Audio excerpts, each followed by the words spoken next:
patologías que existen a nivel de la glándula tiroides. Puede haber alteraciones en el crecimiento que dan origen, por ejemplo, al bocio. Ya hemos visto que este bocio puede ser, como ven en la figura, de tipo difuso, o también puede ser multinodular o uninodular, con un solo nódulo.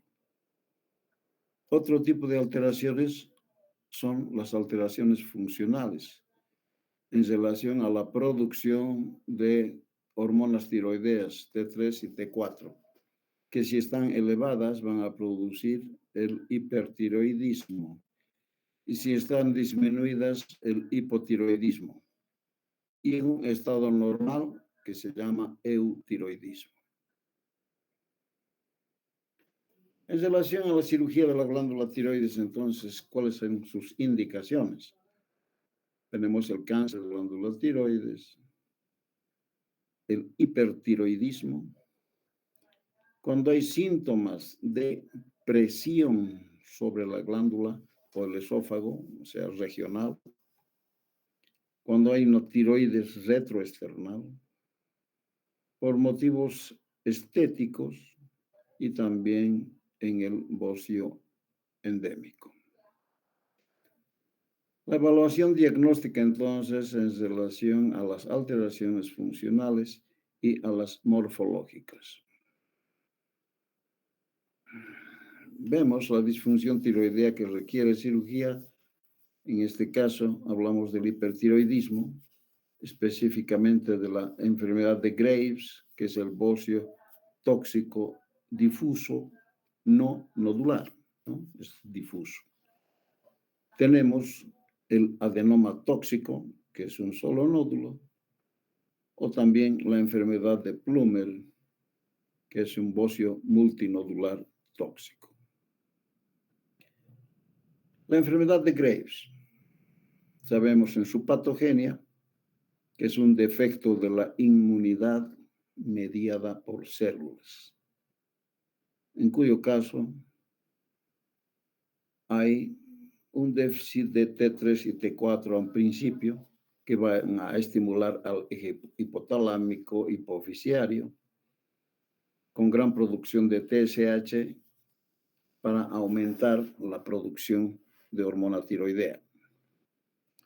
En este caso, como hay un defecto de la inmunidad, va a estar presente un estimulador tiroideo de acción prolongada.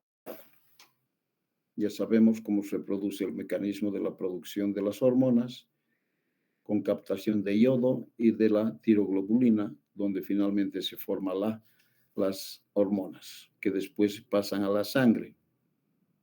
Con un aumento de la producción de las hormonas tiroideas, se produce el hipertiroidismo.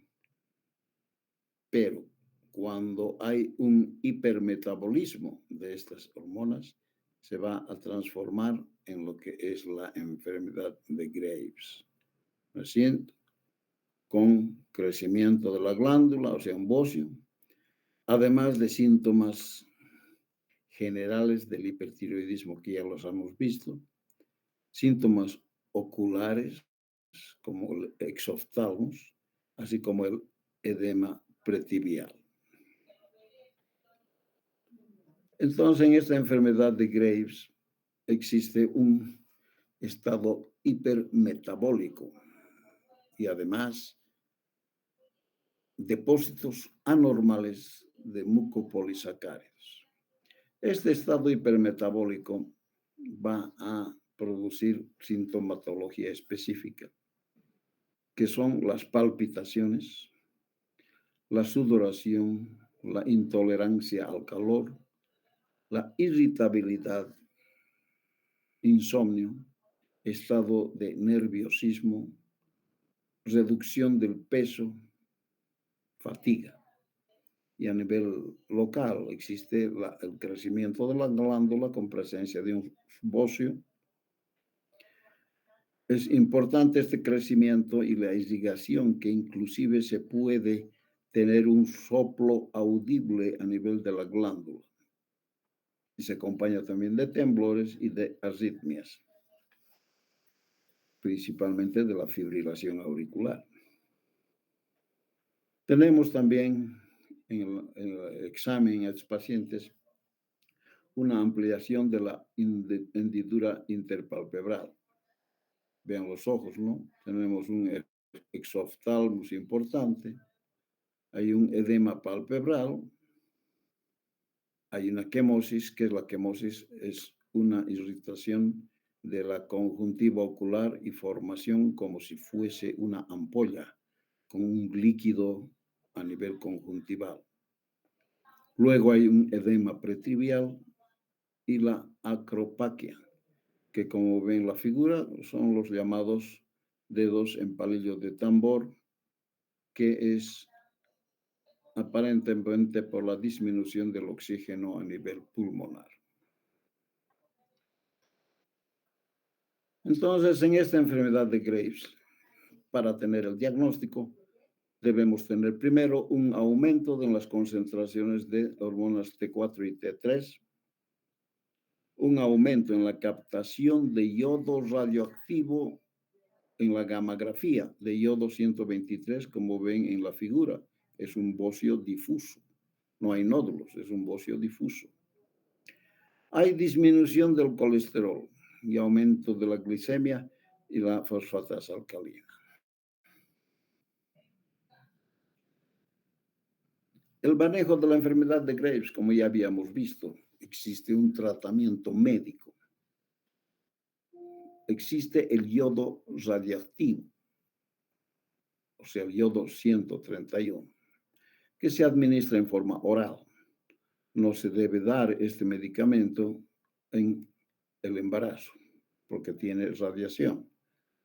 Y tiene una acción lenta, no va a disminuir la glándula de un día a otro, necesita mayor tiempo.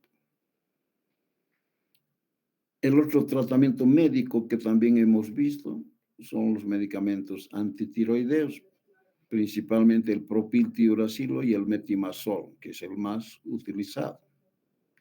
Y además, como dijimos, debemos dar yodo en concentraciones altas entre 10 y 14 días, siempre pensando en un tratamiento quirúrgico para disminuir la vascularidad de la glándula.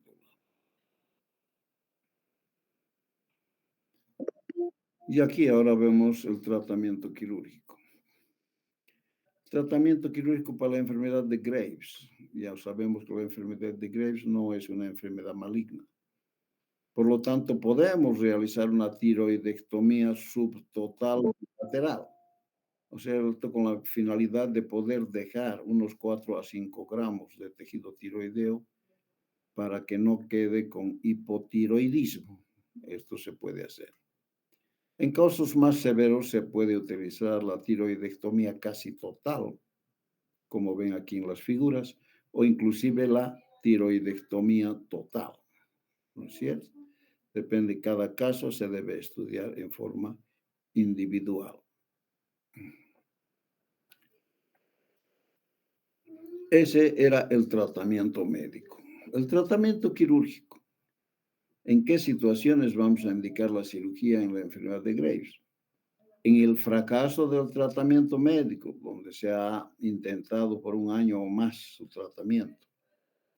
Negativa del paciente a tomar fármacos y rechazo al tratamiento con el yodo 131. La gente también se asusta porque tiene radiación. Cuando se decide la cirugía, se debe realizar una preparación preoperatoria, ya sabemos. Se da antitiroideos, son varias semanas. Cuando el paciente está en un estado de hipertiroidismo, debemos esperar llegar a un estado normal, o sea, de eutiroidismo. ¿Para qué? Para evitar la tormenta tiroidea, que es fatal. Entonces, además de los antitiroideos, cuando hemos llegado al estado eutiroideo, utilizamos el yodo, dijimos, Lugol o yoduro potásico entre 7 a 10 días para disminuir la vascularidad de la glándula y se pueda operar de mejor manera. Y finalmente el propanolol, ¿no es cierto? que es un bloqueador beta, que ya sabemos, para evitar los problemas cardíacos, adrenérgicos. Ahora, ¿cuáles van a ser las complicaciones entonces de la enfermedad de Graves? Primero, la tormenta tiroidea. Para eso hemos dado medicamentos que acabamos de hablar, antitiroideos, yodo y propanolol. Segundo, complicación va a ser la hemorragia, porque es una glándula que tiene mucha vascularización en un estado de hipertiroidismo. Otra complicación de la cirugía va a ser el hipoparatiroidismo. Si la sacamos la glándula, obviamente no va a haber producción de hormonas, entonces queda en un estado de hipotiroidismo. Y en este caso de hipoparatiroidismo, es cuando además de la glándula tiroidea, quirúrgicamente se ha retirado las glándulas paratiroides. Ya sabemos que ellas se encuentran en la parte posterior de la tiroides. Esto veremos también en otro momento. Y la otra complicación es la lesión nerviosa, principalmente de un nervio que se llama laringeo recurrente. La lesión de un solo lado en este laringeo recurrente va a dar como síntoma la ronquera, una disfonía. Pero si se hace una tiroidectomía total y se lesiona bilateralmente el laringeo recurrente, las cuerdas vocales se van a paralizar. Entonces se va a obstruir la vía respiratoria. Por lo tanto, ese paciente va a requerir de intubación y de traqueostomía, ¿no? Entonces, es un hecho muy serio esto, por eso se debe evitar de cualquier manera la lesión del laringeo recurrente. Otro nervio que se puede lesionar es la rama externa del laringeo superior. Menos grave, pero sigue dando problemas. En este caso va a haber fatiga de la voz, ¿no? Entonces, el paciente no va a poder hablar mucho, no va a poder cantar, etcétera, etcétera. Bien. En la enfermedad de Plummer, ¿cuál será el cuadro clínico? También va a haber un hipermetabolismo, pero es más leve. Se acompaña de taquicardia, palpitaciones, va a haber arritmia, síntomas adrenérgicos. También en el laboratorio vamos a ver aumento de T3, T4, captación de yodo radioactivo en los nódulos va a estar aumentado y por eso en la gammagrafía se van a ver nódulos hiperfuncionantes que van a dar mayor color. La característica es que estos nódulos en la enfermedad de Plummer no son suprimidos por la hormona tiroidea, como en otras patologías, ¿no? Eso es importante. Y el tratamiento es igual que para la enfermedad de Graves. El adenoma tóxico, otra causa de bocio. Su cuadro clínico, al principio, puede ser asintomático y después puede presentar un estado de hipertiroidismo cuando ya posteriormente tengamos el nódulo palpable, uno solo. Va a haber también un aumento de las hormonas T3 y T4 y va a haber la captación de yodo radioactivo también con aumento de función, o sea, un nódulo denominado caliente. Y el tercero tampoco va a ser suprimido por la hormona T4 exógena, el nódulo, ¿no? No va a disminuir. El tratamiento, entonces, preparación igual que para la enfermedad de Graves, pero aquí, en lugar de hacer una tiroidectomía total, como es un solo nódulo, es un adenoma tóxico único, es suficiente retirar el lóbulo donde se encuentra este adenoma, ya sea derecho o izquierdo. No se necesita hacer una tiroidectomía total, entonces mucho más suave este tratamiento. Ya, dentro de lo que significa el bocio, entonces, sus aspectos clínicos, ¿qué es el bocio? Es como cualquier aumento de tamaño de la glándula tiroides. Y según las características morfológicas se clasifican en difusos y en nodulares. Según sus características funcionales, pueden ser eutiroideos, o sea, no hay alteración en la producción de T3 y T4. O pueden ser hipotiroideos con disminución o hipertiroideos o tóxicos, ¿cierto? Esta clasificación es de acuerdo a su función. El diagnóstico de bocio es anatómico por el crecimiento de la glándula.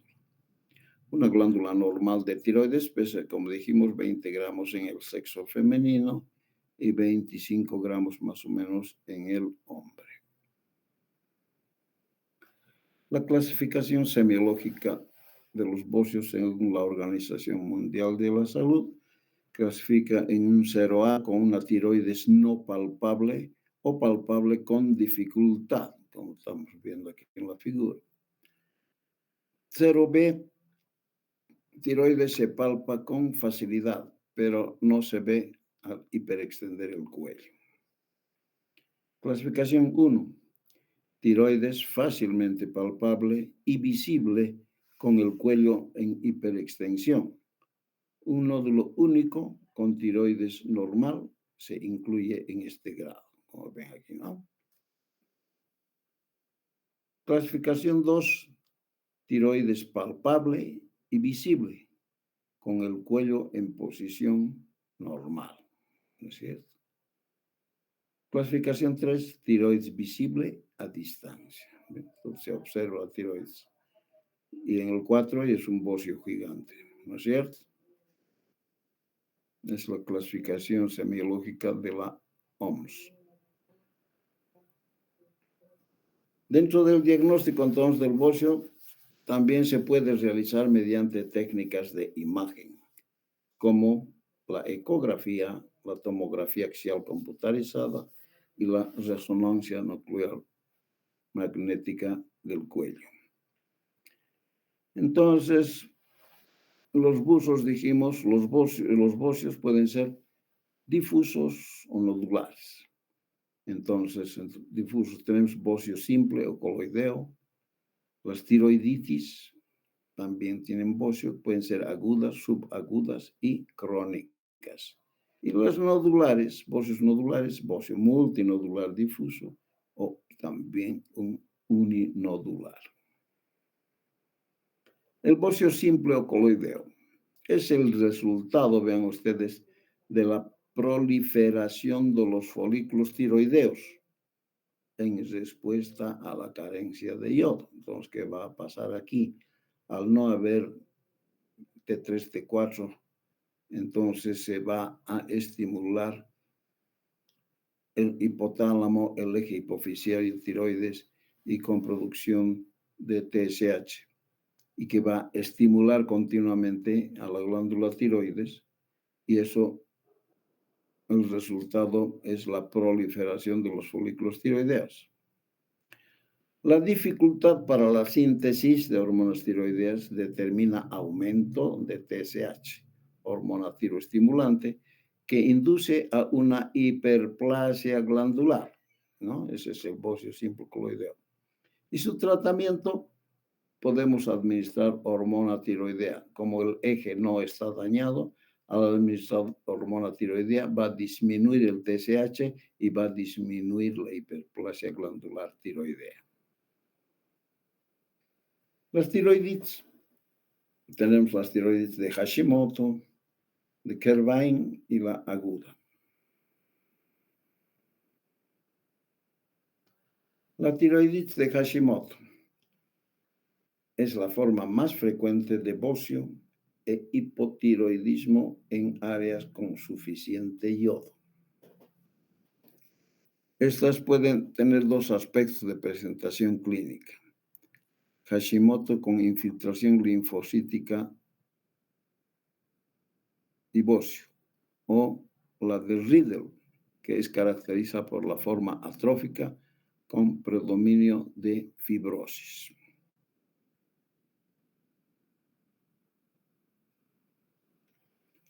La tiroiditis de Hashimoto, ¿cómo se produce? Es un fenómeno de etiología de autoinmunidad con pérdida de la tolerancia por parte del huésped hacia los autoantígenos, lo que genera una respuesta mediada por anticuerpos antitiroideos, ¿es cierto?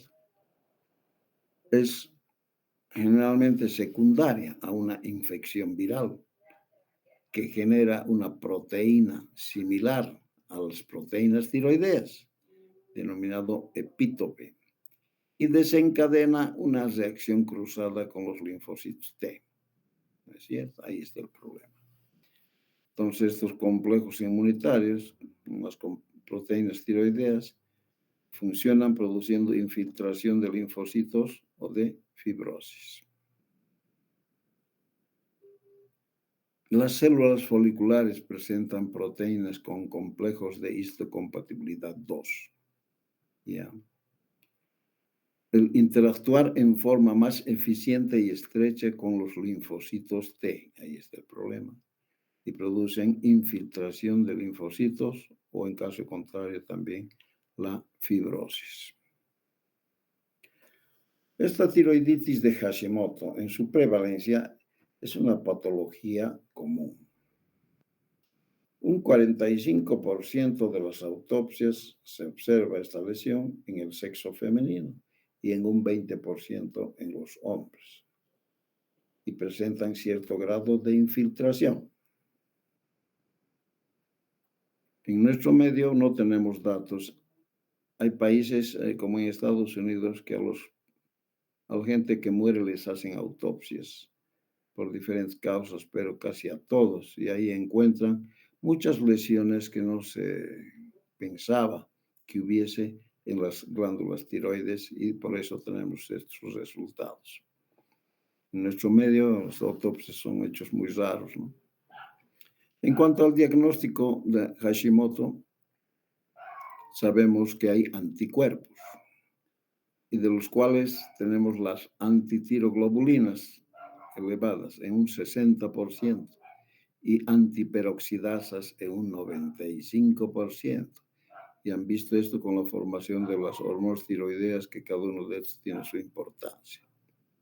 Y en la gammagrafía, en el Hashimoto vamos a ver una captación que es frecuentemente normal.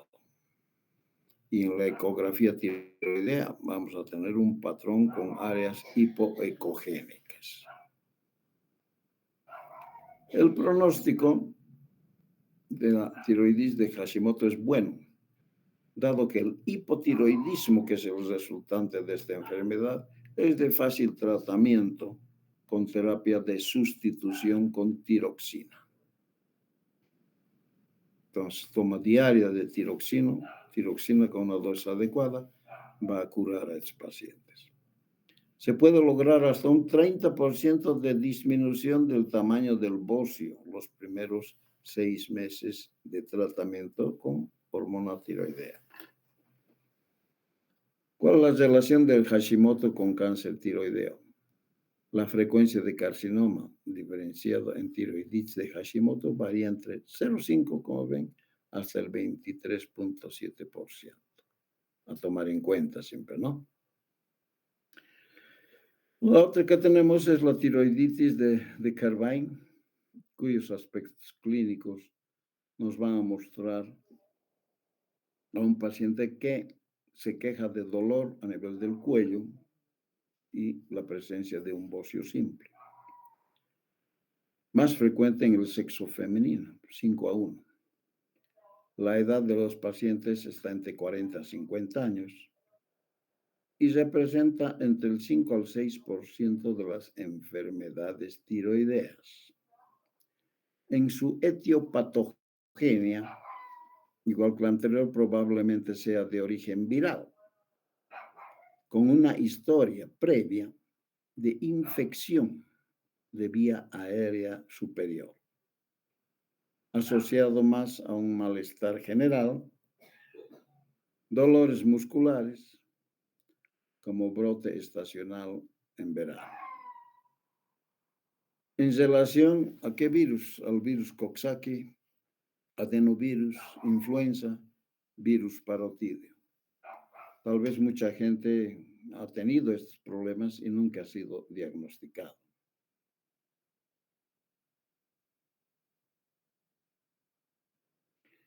Esta tiroiditis que vaina, entonces, en su clínica, vamos a tener que tiene un comienzo agudo o gradual, con dolor limitado al sector anterior del cuello o irradiado a la mandíbula y a los oídos. Se exacerba al tragar o mover el cuello. Es bilateral. A veces inicia en un lado y posteriormente va al lado contralateral. Como pródromo viral podemos tener fiebre, malestar general, laxitud, anorexia, dolores musculares frecuentes. Mucha gente hemos podido tener estos síntomas y nunca nos hemos preocupado de llegar a un diagnóstico exacto. La glándula es extremadamente sensible y hay presencia de adenopatías cervicales. El diagnóstico, entonces, vamos a hacer en laboratorio rangos de T3 menores a los observados en la enfermedad de Graves, al no existir síntesis hormonal. La relación de T4 a T3 es más de 20. Entonces, los anticuerpos antiperoxidasas y antitiroglobulina son negativos, ¿no? De mucha importancia en relación a los exámenes, hay que tener en cuenta esto. Velocidad de sedimentación globular es elevado, entre 50 a 100.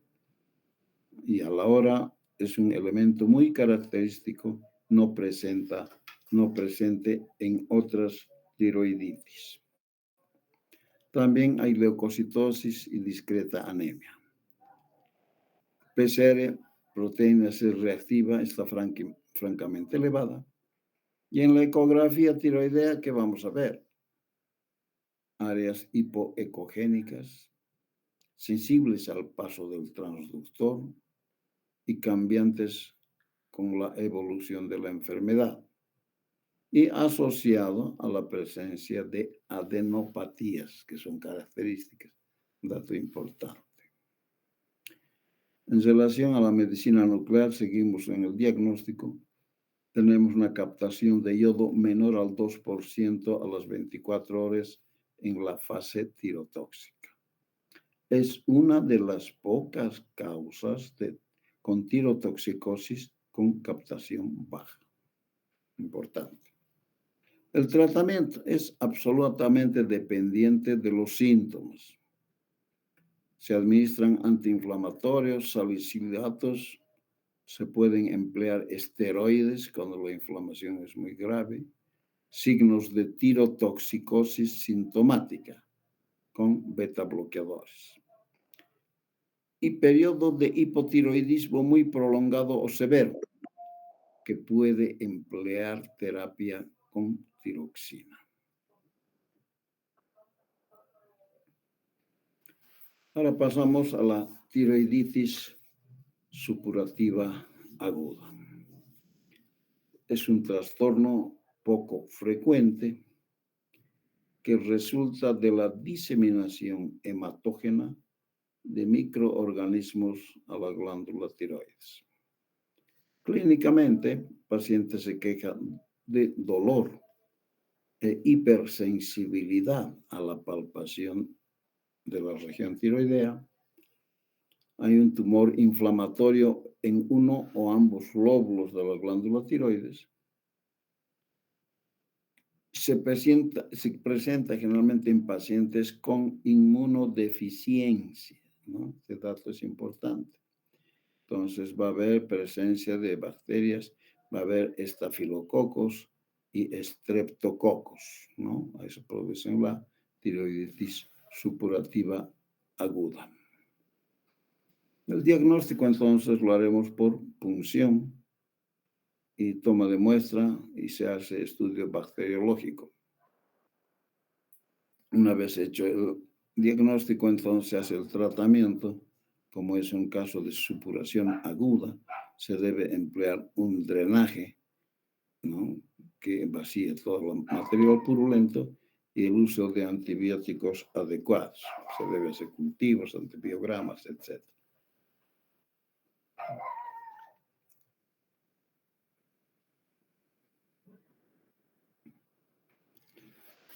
Entonces, el bocio multinodular, que ya lo vimos en su patogenia, los nódulos van a mostrar nódulos llenos de coloide. Hay una degeneración quística, calcificación, hemorragia o cicatrización. El diagnóstico, ¿cómo se obtiene? Muchos de estos pacientes son asintomáticos, pero hay otros que tienen un bocio grande, multinodular, muchos nódulos en toda la glándula tiroides y pueden realizar compresión de la zona, ¿no? El paciente se queja de compresión, de molestias importantes. Y en el examen vamos a poder palpar los nódulos que tiene ese bocio de la glándula tiroides. En el laboratorio podemos tener una función tiroidea normal. La gammagrafía podemos tener una captación normal. Pero también podemos tener nódulos fríos, o sea que no captan. Y cuando tenemos nódulos fríos en una glándula tiroides, ahí es necesario realizar una punción, ¿no?, para hacer una punción aspiración con aguja fina, con citología y descartar malignidad. El tratamiento es la observación o también el quirúrgico cuando tiene muchos síntomas compresivos. Bien. Pasamos entonces ahora al bocio, al nódulo tiroideo. Histológicamente, entonces, existen varios tipos de nódulos tiroideos. Los más comunes son el hiperplásico, el neoplásico, el coloideo y el quístico. Dentro de la evaluación diagnóstica, siempre comenzamos por la historia clínica. Y en la historia clínica tenemos la anamnesis, tenemos que preguntar al paciente, ¿no? Es importante exposición a radiaciones en relación a cáncer, ¿no? Preguntar si ha habido enfermedades familiares tiroideas y luego anotar los signos y síntomas. Puede no haber en un paciente con un nódulo tiroideo, puede no haber ningún síntoma. O puede haber síntomas de acuerdo al tamaño de la lesión. Puede haber presión local, puede haber dolor, disfagia, si está comprimiendo el esófago, disnea, si está comprometiendo la tráquea, cambios de la voz, si es que hay compromiso laríngeo, cambios en la característica del crecimiento. El examen físico, entonces, principalmente el médico tiene que palpar la región del cuello y anotar el tamaño, la forma, la consistencia y el dolor a la palpación de la glándula tiroides. Si es que hay presencia o ausencia de linfadenopatía cervical y hacer también la laringoscopía para descartar cualquier compromiso laríngeo. También en ese examen se va a ver si hay o no una desviación de la tráquea, si es que hay una fijación tumoral o hay fijación de la piel a la lesión. Esto todo en el examen físico. Ahora, otro método de diagnóstico importante es la aspiración con aguja fina de la glándula tiroides. Ahora hay que saber en qué pacientes tenemos que hacer una aspiración. La enfermedad nodular tiroidea, hay un buen porcentaje de pacientes que lo tienen, y como dice acá, es el 30% de la población que realiza una ecografía del cuello. 30% presentan enfermedad nodular tiroidea. Entonces, es un dato muy importante. De esos 30%, ven ustedes, 5% pueden tener enfermedad maligna. Y de este 5% que son malignos, 80% corresponden a cánceres bien diferenciados, o sea que tienen buena sobrevida.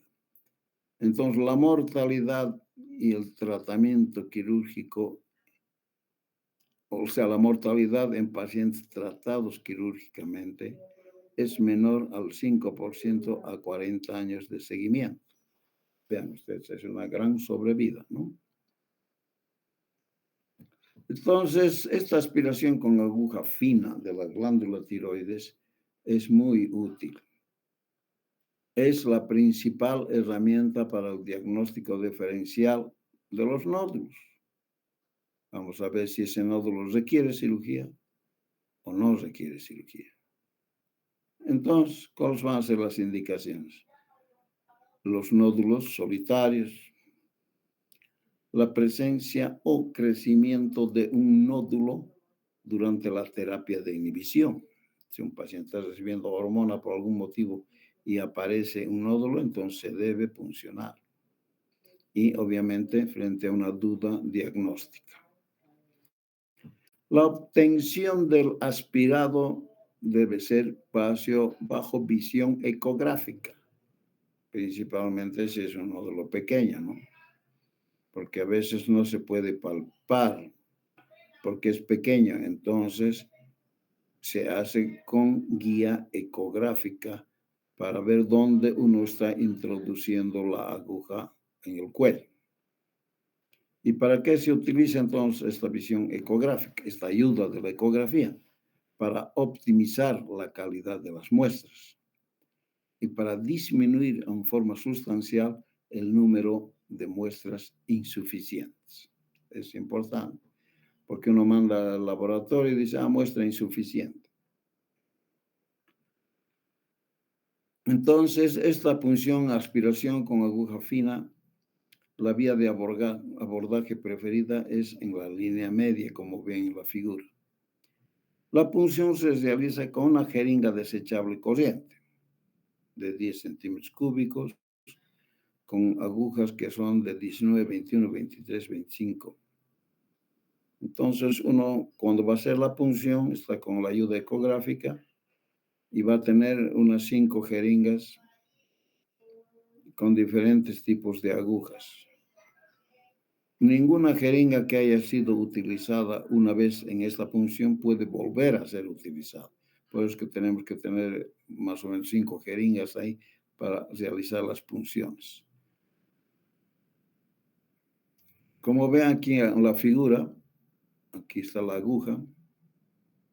La punta de la aguja recorre el nódulo, especialmente en sus bordes, que está el nódulo. Y en zonas más sospechosas, como son las áreas de microcalcificaciones. Entonces, con detalle, aquí se pueden observar calcificaciones, ¿no? Entonces, de estos segmentos se debe sacar, ante todo, la aspiración. Se hace una aspiración de vacío.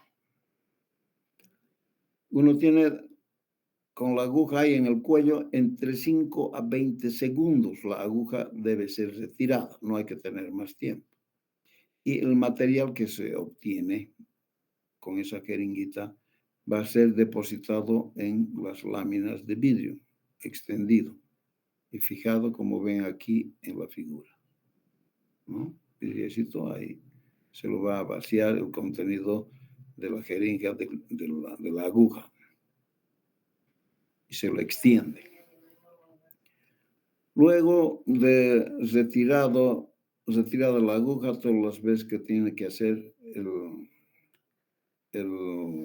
médico, se debe comprimir toda la zona con unas gasas o apósitos, por lo menos durante unos 3 minutos para evitar complicaciones hemorrágicas, ¿no es cierto?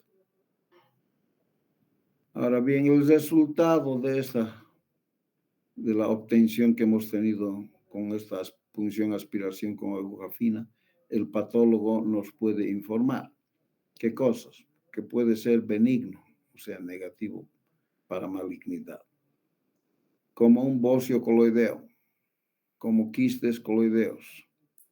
Nos puede informar como tiroiditis subagudas, como tiroiditis crónica autoinmune, o puede ser un informe de malignidad, o sea, positivo para malignidad. Y nos va a hablar de un carcinoma papilar, o de repente medular, o de repente anaplásico, o linfoma, o más bien metástasis, ¿no? Estos son los casos de neoplasias. Y luego otro informe puede venir con sospechoso como indeterminado. ¿Sospechoso de qué? De una neoplasia folicular o hallazgos sospechosos de cáncer papilar o medular. ¿No es cierto? Entonces eso necesita su aclaración. O puede ser insatisfactorio. Dentro de insatisfactorio puede ser insuficiente cuando las muestras no han sido adecuadas. Menos de 6 grupos de células con al menos 10 células. Debe haber por lo menos 10 células por grupo. Entonces no se va a poder diagnosticar si es menos de 6 grupos. Y va a ser inadecuado cuando la muestra está mal fijada o de repente tiene sangre, ¿no? Cuando la punción tiene sangre hay que desechar esto, tiene que hacer otra punción en otro lado.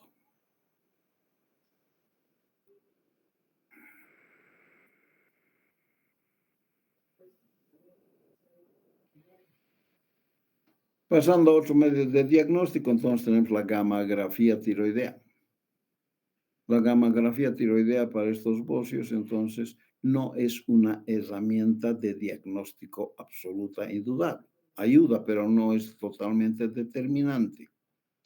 Se debe correlacionar con hallazgos clínicos y el resultado de la punción aspiración con aguja fina, ¿no? Aquí, como vemos, es un bocio difuso.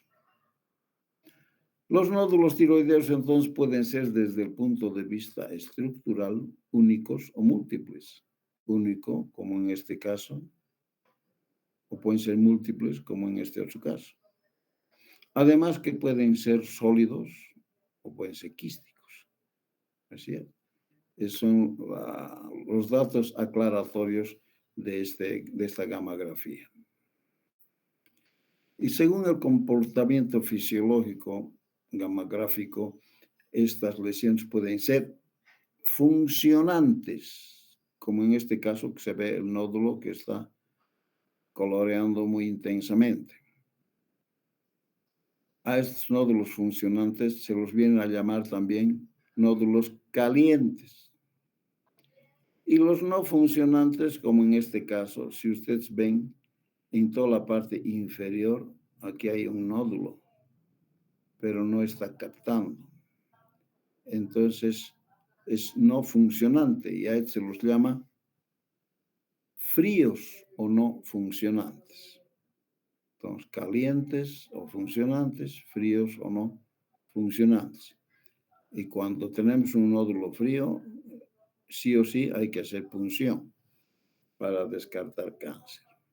Punción aspiración con aguja fina. Ahí están las principales indicaciones de gammagrafía tiroidea.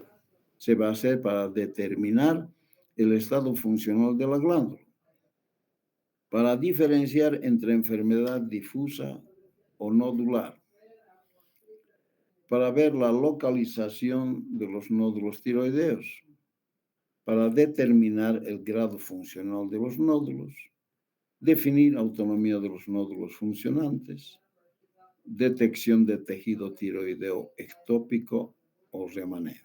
Contraindicación absoluta, el embarazo. porque la gammagrafía tiene radiación. Otro medio de diagnóstico es la ecografía tiroidea. La ecografía tiroidea puede medir con razonable precisión a los nódulos el tamaño del nódulo. Puede determinar si es sólido o es quístico. La pregunta ¿es capaz de diferenciar en forma satisfactoria entre un nódulo benigno o maligno? Mucha interrogación. Mejor es decir que no. ¿Cuándo se debe puncionar un nódulo tiroideo? Para eso también sirve la ecografía tiroidea. Y la ecografía tiroidea tiene una clasificación de TIRADS. Y se clasifica como TIRADS 1. Cuando es negativo, es un examen normal.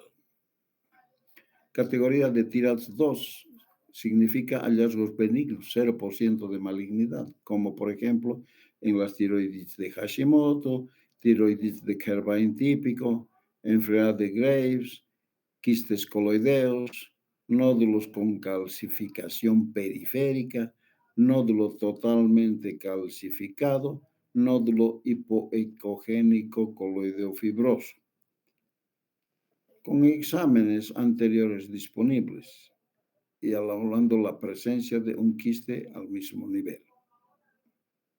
Categoría 3, TIRADS 3, hallazgos probablemente benignos, menos del 5% de malignidad, lo que autoriza un seguimiento ecográfico, es importante. Solo se hará punción en caso de ansiedad del paciente o en presencia de factores de riesgo como antecedentes familiares, radiación externa del cuello, hombre en un estado mayor de 45 grados, etc. ¿A quiénes incluyen? A las lesiones pseudonodulares típicas de la tiroides de Hashimoto. Nódulos coloideos mixtos de hasta 3 a 4 centímetros. Cuando el nódulo es de más de 4 centímetros, sí debe ser sometido a una punción. Y la categoría 4, probablemente de malignidad de mayor rango, entre 5 a un 50%. La recomendación es de punción y de estudio histológico. La clasificación, o sea, se clasifican en nódulos sólidos hipoecogénicos en general, todos los nódulos de patrón neoplásico, nódulos sólidos o mixtos de más de 4 a 5 centímetros, como ya habíamos dicho. Y la categoría 5, lesiones que tienen una fuerte probabilidad de responder a un cáncer, entre un 50 a 95%, ya en estado grave. La punción en estos casos es indispensable y aquí podemos incluir a los nódulos con patrones malignos, nódulos más metástasis ganglionares ipsilaterales, que quiere decir del mismo lado, aparición de nódulo hipoecogénico en el lecho operatorio después de una tiroidectomía por cáncer, ¿no? Altísima sospecha de recurrencia. Y ahí concluimos el tema de hoy. Creo que estamos justo en la hora, ¿no? ¿Tienen clases ahora? Sí, doctor. Muy bien, entonces están justo para presentarse en la próxima clase. Ok, entonces continuamos el día de mañana, ¿no? Bueno, hasta mañana. Hasta mañana, doctor. Hasta mañana, doctor.